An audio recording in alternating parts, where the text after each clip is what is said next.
So over the years, my journey as a cinematographer, videographer, and someone that owns a video production company has been one of a unique journey. Different places, different experiences, and meeting so many different individuals. And today's particular project is one, if you had asked me years ago, I would have never imagined being on. So the Indy 500, how did I get here? Well, let me introduce you to Lee Wolf. Stand by. 5, 4, 3. So Lee and I used to work together years ago, and actually the gentleman you're currently seeing, Michael Duncan, and I worked together as well. So a little bit of a blast from the past, but this was such a unique opportunity for me to deliver a product that unfortunately these guys don't have enough time to get around to. So I was tasked with shooting B-roll of them doing their podcast live at the Indy 500. Different guests, same scenery, but really what we're trying to do is get overall coverage of the Ruthless team and also the production team doing their thing. Stand by. In 5, 4, 3, 2. And then after the podcast, we did our rounds around the Indy 500 a little bit, just to get a little footage here and there of the guys out and about, and then it's a wrap. Okay, so we just got done with the Indianapolis 500. It's not actually race day, but we were doing some filming today, some interviews, a little bit of behind the scenes for the Ruthless guys, and it's been super unique because this is not a place that I thought I would be coming and filming. And I don't know if any of you guys can see it. Oh, can I get it? NTT is actually over my left shoulder right now. And what's funny, I've done some work with them as well. Shout out Push Record. So there's several reasons why I wanted to make this video. And a lot of it centered around really just not ever doubting yourself in regards to what your possibilities can be in regards to filming and where it may take you. Now, a lot of this video is centered around a relationship and reconnecting and being brought in to help with a particular project. As mentioned, there to shoot B-roll, we shot it all at 30 frames per second and we did it at 4K. And then we also dabbled a little bit with slow motion. It was one thing that Lee had asked if I wouldn't mind just switching between the two. Now, another kind of thing that I was tasked with this particular project was being willing to go out and do interviews on the fly.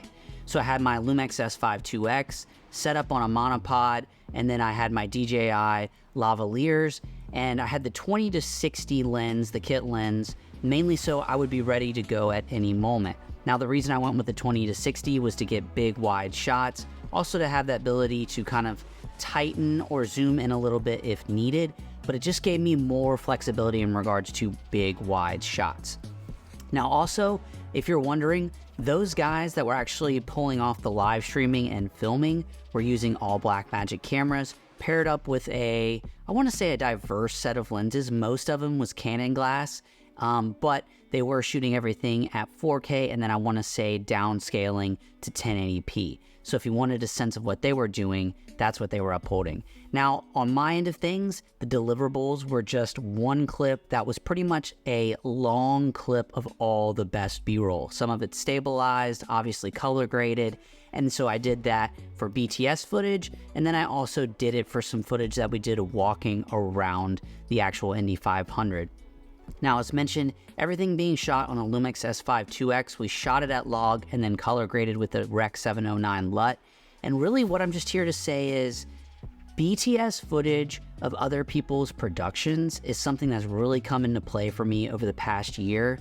So I would say don't ever be ashamed to offer that to some of these production companies. One kind of huge bonus is a lot of times they don't have the time to record themselves in action, and having that extra set of hands to do that for them is a huge bonus.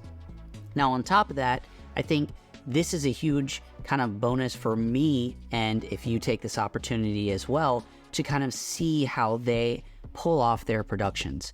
And one side note is if you're not filming and you're not up into anything, you need to be volunteering an extra hand with these types of groups. Really, because I think that is going to be your way to get your foot in the door with them, on top of offering them a product that most times they are not able to fulfill themselves. So overall, just a little bit of behind the scenes look into a particular project that I got sent up to Indianapolis for the Indy 500. As mentioned, it wasn't the day of, but it was an experience that I've never gotten to do or attend before. So it's pretty impressive how these cameras end up taking me to some of these places. Go back 4 years ago when I was first starting this production company and just absolutely not having much success. And now I fast forward to 4 years and here we are, and these kind of opportunities are presenting themselves. And I want to encourage you that if times are rough, I've been there, I expect them to come again. But if you're in what I like to call the suck, enjoy it, embrace it, because something good, I guarantee, will come out of it. Now, is there a time frame? I don't know. Everyone is on their own journey, but network, do quality work, give a extra hand, and just be happy that you're able to do this for a living. All right, I'm out.